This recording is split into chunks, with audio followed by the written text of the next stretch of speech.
Hello, welcome to Quadratic Functions and Models. My name is Tuesday J. Johnson. I'm a lecturer at the University of Texas, El Paso, and an assistant professor at Doña Ana Community College.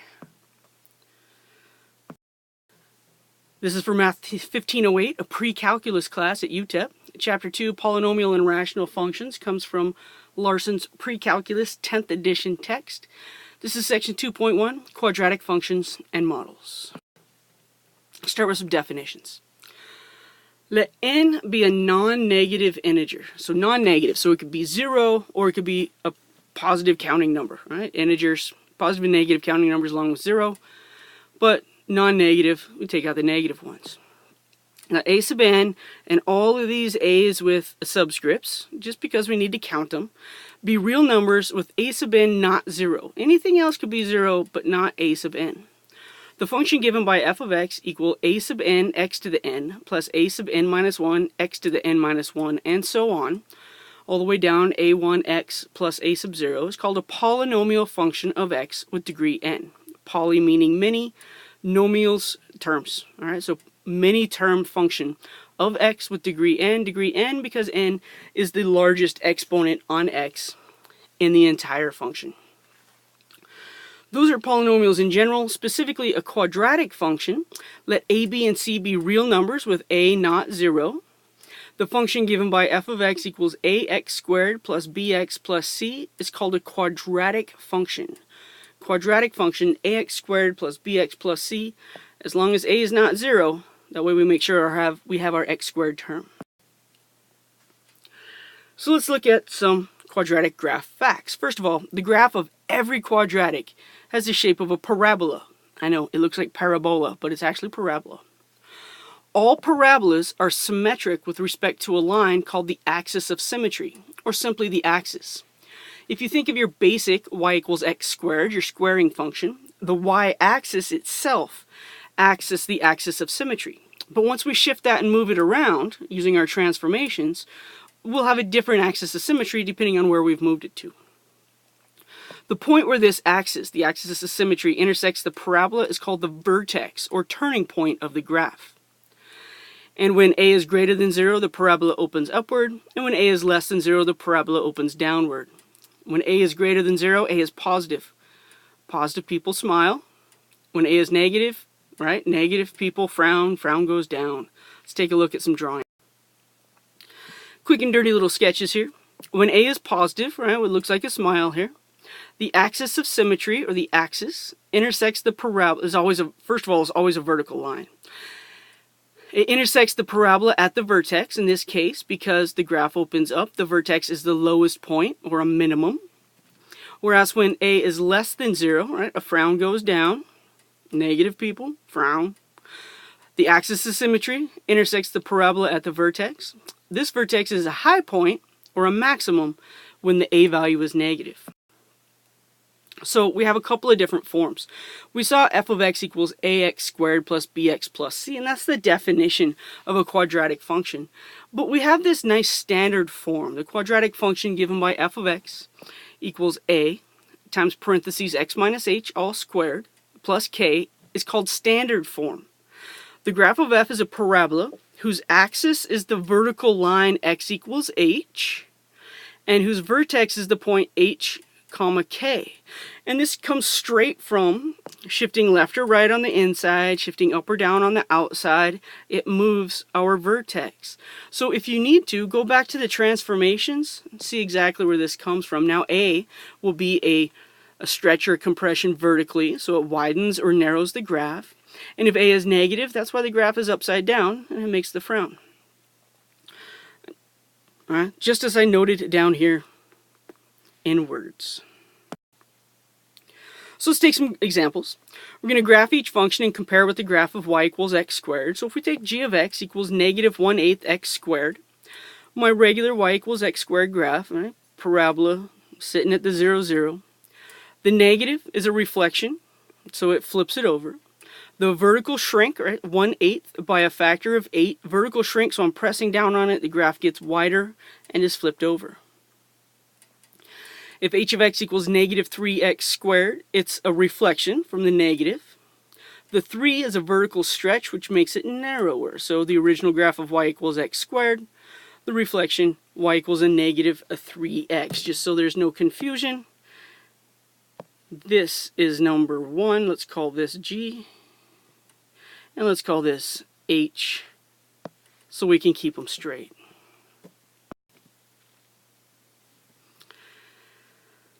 If f of x equals x squared minus 2, all that's going to do to our graph is shift it down 2. Right? Y equals x squared minus 2. I changed the name instead of f of x. I called it y. Same rule, same basic idea. Whereas y equals x minus 2 all squared is going to take us to the right 2. So it shifts our graph to the right 2. Difference in transformations. If f of x equals 1/2 x plus 3 all squared minus 1, the 1/2 is going to make the graph wider. It's a vertical compression, right? So vertically we'll push down and make it wider. The x plus 3 tells me to go left 3. The minus 1 tells me I go down 1, so I'm going to go left 3, down 1, and the graph should be a little bit wider, about twice as wide as the original.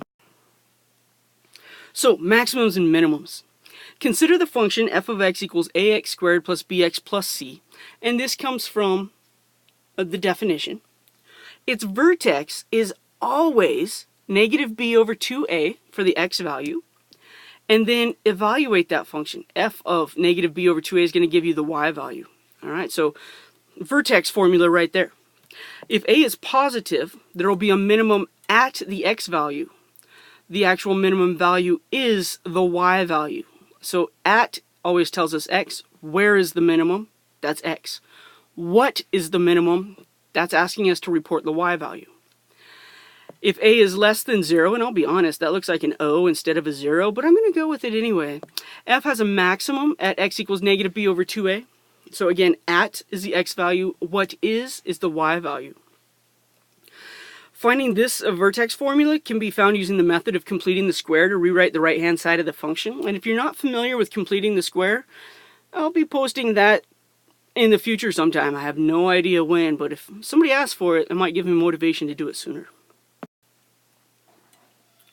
Example, sketch the graph of the quadratic function. Identify the vertex, axis of symmetry, and x-intercepts. So, we start f of x equals negative x squared minus x plus 30. I'm going to identify my a, negative 1, my b, negative 1, and my c, which is 30. My vertex is always negative b over 2a. So everywhere I replace my letters, right, the b or the a, I use parentheses. So negative negative 1 over 2 times a, which is negative 1 also. Negative negative 1 makes a positive 1. 2 times negative 1 is a negative 2. This gives me an x value, of negative 1/2. I take that answer, that negative 1/2, and I substitute it back into the original function. Feel free to use a calculator. Make sure you use parentheses appropriately. But f of negative 1/2 is 30.25. So make sure you can find that value. It's simply, and I do mean simply, evaluating a function. So I have my vertex in blue. My axis of symmetry is always a vertical line, so it's always x equals, and it always goes through the x-coordinate of the vertex. So x equals a negative 0.5. When you find the x-coordinate of the vertex, you have also found the x-coordinate of the axis of symmetry. It didn't ask for the y-intercept, but remember the y-intercept is when x is 0. So when x is 0, this minus x squared goes away, the minus x goes away, and I'm only left with 30. Y-intercept of 0, 30 is nice. And to find the x-intercepts over here in gray, the x-intercepts happen when the y value is 0. So 0 equals negative x squared minus x plus 30. I'm not a big fan of factoring when I have a negative x squared, so I just moved everything to the left-hand side of the equation, changing the signs as I move across the equal sign. X squared plus x minus 30, I want two things that multiply to be a negative 30, so they'll have opposite signs. They're different by 1. That tells me it's positive 6 and a negative 5. In factored form, x plus 6 times x minus 5 equals 0, when x equals negative 6 and x equals 5. In point form, remember the y value is 0. So it's a point negative 6, 0 and 5, 0. Now this is not a pretty graph by any means, but I could plot the point negative 6, 0, 5, 0. I could plot the y-intercept, and in a horribly scaled viewing of this, a 30.25 here at our negative 1/2. Close, ugly, but you know, you get the basic idea for it. Let's look at another one. G of x equals negative 4x squared plus 24x minus a 41. So A is negative 4, B is 24, and C is negative 41.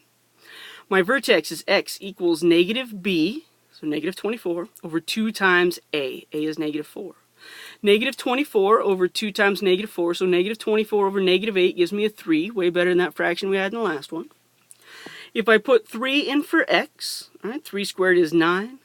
9 times negative 4 is a negative 36. Let's keep that in our heads. 3 times 24 is 72. Oh my goodness. Okay, so I have a negative 36 and a negative 41, which is a negative 77. Oh, doing this in my head, it's killing me. A negative 77 and a positive 72. Look at that, negative 5. It comes out right. Every once in a while, do these in your head. Exercise that big, beautiful brain of yours. So we have a vertex of 3, negative 5. 3, negative 5. And I know my axis of symmetry is always a vertical line, so it's always x equals, and then the x-coordinate of the vertex. X equals 3. The y-intercept is something I can write down because the y-intercept has x values of 0, so 0, negative 41. The x-intercepts are more challenging. X-intercepts are when y equals 0. I am not going to factor that. There's no way. So I try the quadratic formula, and when I use the quadratic formula, I see that I have a negative as a radicand. A negative under the radical tells me there's no real solution. There's complex solutions, but no real solution, so there's going to be no x-intercepts. So this graph opens down. It has a vertex at 3, negative 5. Of course it's not going to have any x-intercepts. It goes down. So I know my vertex, 3, negative 5. I know my y-intercept, 0, negative 41. How can I find out how wide it goes over here? We can use what's called a symmetric point to find our y-intercept. And if you take the distance between the y-intercept and the axis of symmetry, distance of 3 units, go the other side. So 3 units on the other side takes us to 6. Same height as the y-intercept. That's exactly what this axis of symmetry does for us. Always. Same distance on the opposite side of the axis of symmetry, same height as the y-intercept. So it actually, using symmetric points, renders the x-intercepts not quite as useful as we thought they might be. They're useful for other things, but for drawing the graph, they're not really necessary. So y equals 2x squared minus 16x plus 31. Again, we find the vertex. The vertex is negative b over 2a. That's a positive 16 over 4. Always simplify your numerator, simplify your denominator, even before putting it in the calculator if you need to. Your calculator is only as smart as you are, which I know for some of you that's a frightening thought. Don't worry, you're smarter than you believe you are. Multiply that 2 times 2 first and get 4. Otherwise, if you don't use correct parentheses, your calculator is going to lie to you because you didn't tell it to do the right thing. So 16 over 4 is 4. When I put 4 in for x, and I actually worked this one out, right? 4 squared is 16. 16 times 2 is 32. 32 plus 31 is 63. Whereas here in the middle, a negative 16 times 4 is a negative 64. So a negative 64 and a positive 63 give me a negative 1. My vertex is 4, negative 1, therefore my axis of symmetry is x equals 4. My y-intercept is 0, 31. Now if I wanted to, right, this is 4 units from the y-intercept to the axis of symmetry, go 4 units on the other side. 8, I should be here at a point of 31. Horrible sketch, but it's just a sketch, so we'll go with it. Basic idea here, people. If I wanted to find the x-intercepts, as the instructions state, I'm not going to factor that. There's just no way. There's sometimes I refuse. I like factoring. But when it gets too big, I don't want to deal with it. So I use the quadratic formula, and I'm justified in refusing to factor, as I find that my x-intercepts are not integers or rationals. If they're not rationals, I couldn't have factored it anyway. Remember, as you're simplifying your quadratic formula, you always have to simplify the radical first, and then you simplify the fraction. Right? Simplify radical first, and then you'll simplify the fraction. So my x-intercepts are at 4.7 approximately, and negative 3.3 approximately, and that's why my drawing is so off, is because those are hard to hit. Symmetric point might have been a better idea, and then I would have had a nice little width on this particular sketch. Alright, let's change it up a little bit. Let's write the standard form of the equation of the parabola that has the indicated vertex and whose graph passes through the given point. So we know our vertex, 4, negative 1, and we're given a 0.23 that's on the graph. Standard form, remember, is y equals a x minus h all squared plus k.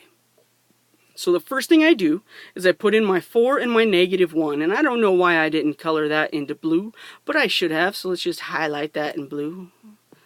That should be a negative 4 in blue. Then I use my 0.23. I put 3 for the y value, 2 for the x value. I still have no idea what a is, but I know the minus 4, I know the minus 1, and I still have the square. So I simplify. A is the only variable. 2 minus 4 is negative 2. Negative 2 squared is 4. If I add 1 to the other side, 3 plus 1 makes 4 on the left. If 4 equals 4a, a equals 1.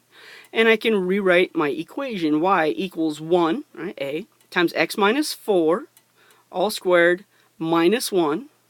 Or if you don't want to write it with the 1 in front, if you want to be lazy like a mathematician, don't write the times 1. It's nice to see what it is, but we frequently don't write it. Let's do this again. The vertex is at negative 2, and a point on the graph is negative 1, 4.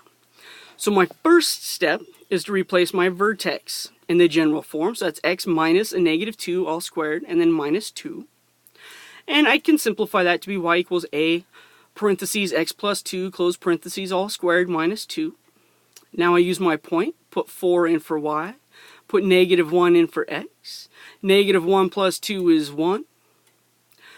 4 equals a times 1 squared minus 2. I'm going to add 2 to both sides. I'll get 4 plus 2 is 6. 1 squared is 1, so I just have a, and that tells me a equals 6. Therefore, y equals 6, parentheses, x plus 2 all squared, and then minus 2.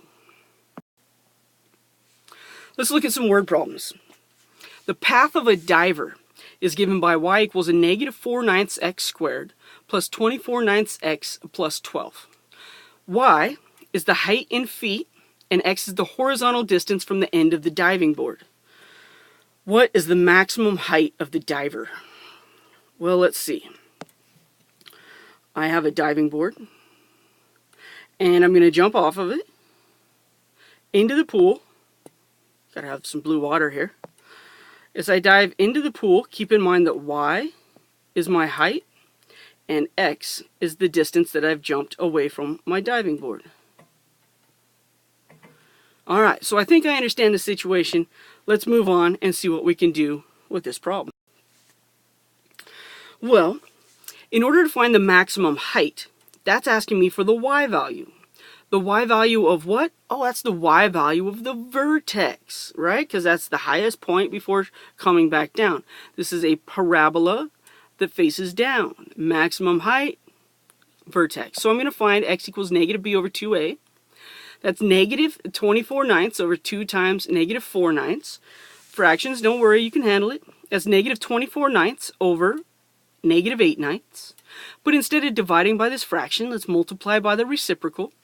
Negative 24/9 times 9 over negative 8. 9's cancel. Negative 24 over negative 8 is 3 feet. But remember, this is an x value. That's not a maximum height of 3 feet. That's 3 feet from the end of the board. You're going to reach your maximum height.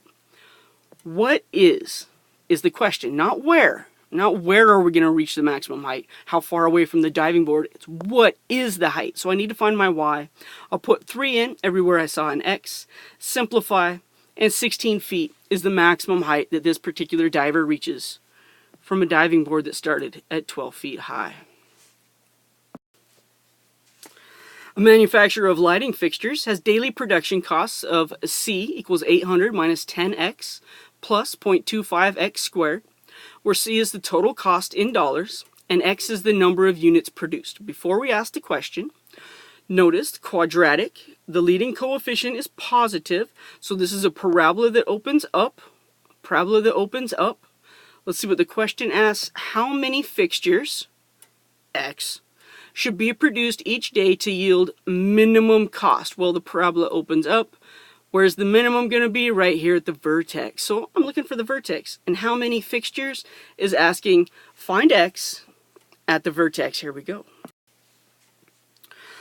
How many fixtures? I'm going to rewrite my equation in descending order. So 0.25x squared minus 10x plus 800. That way I correctly identify my a and b for the vertex formula. The vertex is at x equals negative b, so negative 10, over 2 times a, 2 times a quarter. That's a positive 10 divided by half. All right, 10 cut in half gives us 20 pieces. So 20 fixtures per day is our minimum cost, is going to be how many we should do, how many we should create in order to make a minimum cost. And a bonus, we only care about how many fixtures, so that's our answer. That's the end of it. But what would the minimum cost be? Well, the least that we would have to do if we did 20 fixtures per day, put 20 back in for x, and we'll get a cost of $700. All right, quadratic functions and models. There you go.